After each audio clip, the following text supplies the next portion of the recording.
Thank you for sharing the Celebration of Life video. While this video portrays the beautiful times we shared together, there's a whole lot more to this story. I wish I had a diary because some of the best moments we experienced together were not captured on camera. So many moments, and I struggle to keep them in memory. Some of the thoughts I would like to share. We clicked when we first met. We had that crush on you feeling when you meet someone that truly gets you. There was a comfort in us being together. I'd like to take this time to thank Lydia for her friendship, tenacity, humor, and putting up with all my crap. But without her, I'm not sure we would have stayed together. You are a great friend. I didn't spend very much time at Fort Demons when I came down on orders for Hawaii. When I told Andrea this, I felt her sadness. It was as if we had been together for years and she was never going to see me again. I had invited her to come visit my world, and during that time we spent together, we knew it was working for us. In fact, she is the one who mentioned we should get married. And as I think back, she wasn't asking, but I agreed. But the hardest test was to come. We had to spend apart for a whole year. No contact except expensive payphone calls and lots of letter writing. Her letters found me no matter where I was deployed. There was a time I was out in the middle of nowhere in Thailand, literally nothing in sight. And out of nowhere, a helicopter arrives, someone jumps out and calls my name. They hand me a few letters and leave just as quick.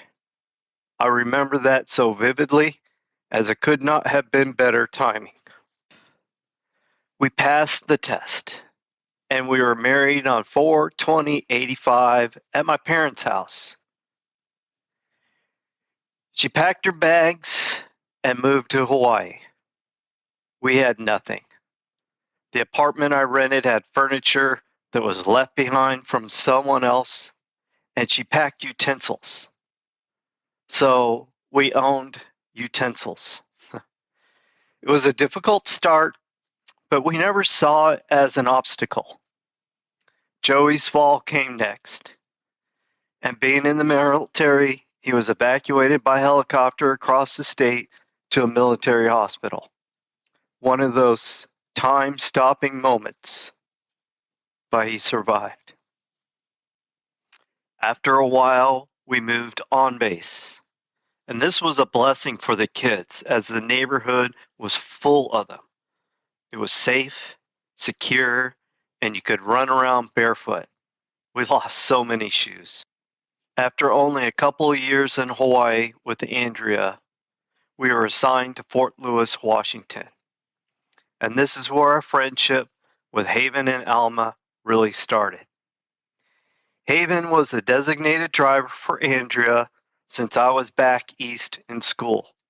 Andrea was 8 months pregnant with Chris.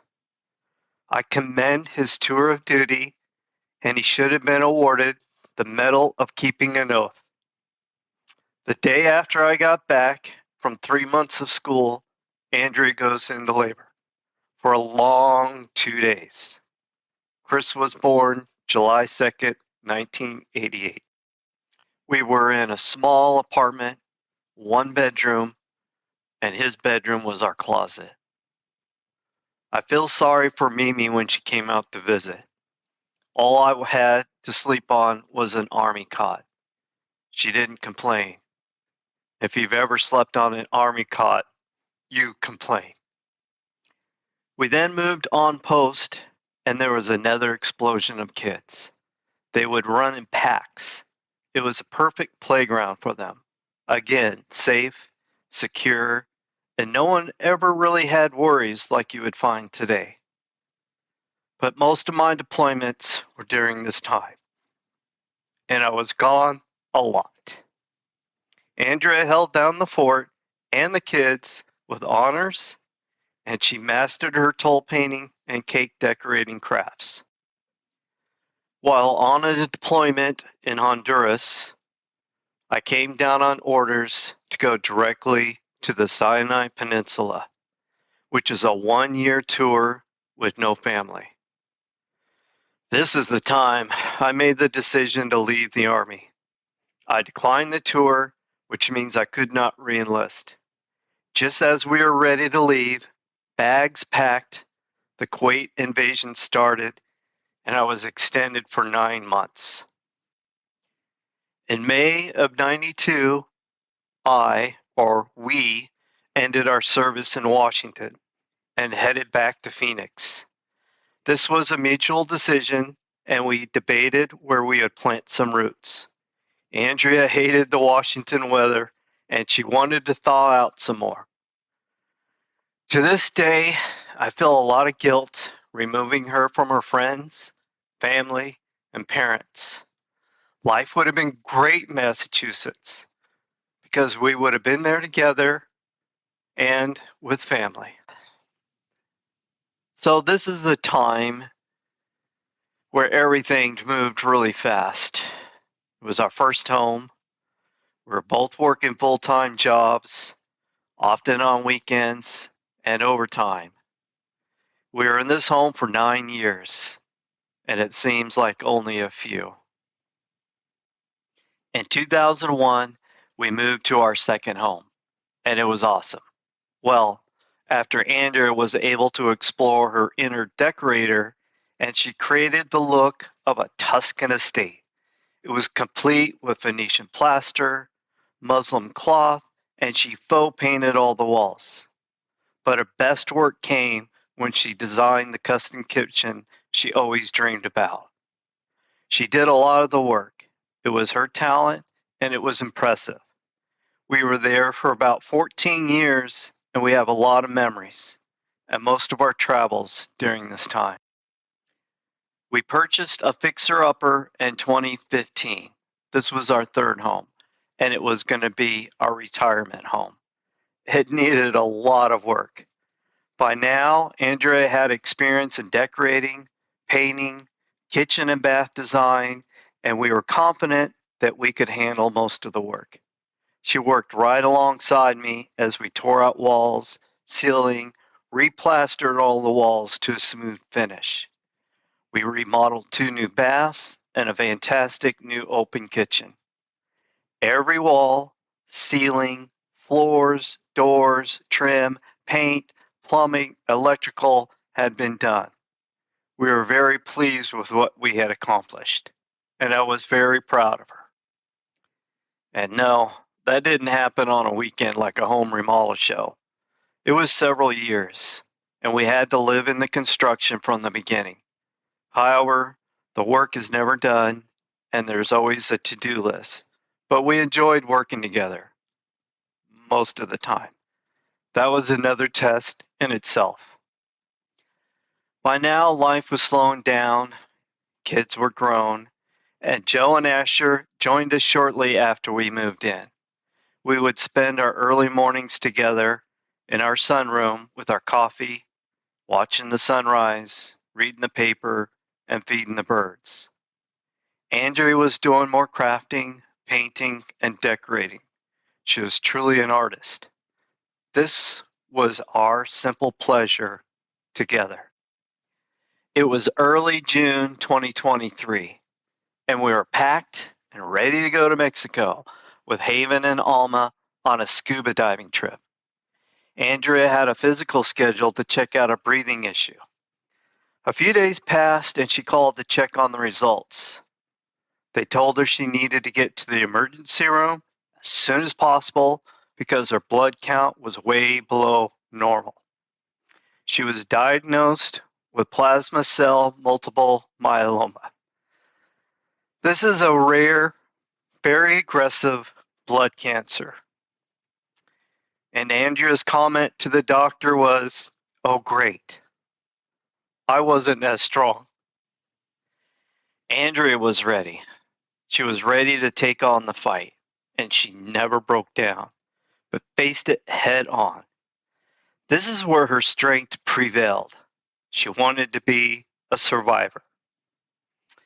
The treatment started quickly. There was no time to waste.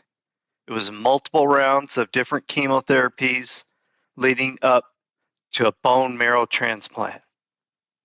She was feeling good, and by 2024 was the doctor visit, which informed us the transplant didn't work and the plan for end of life.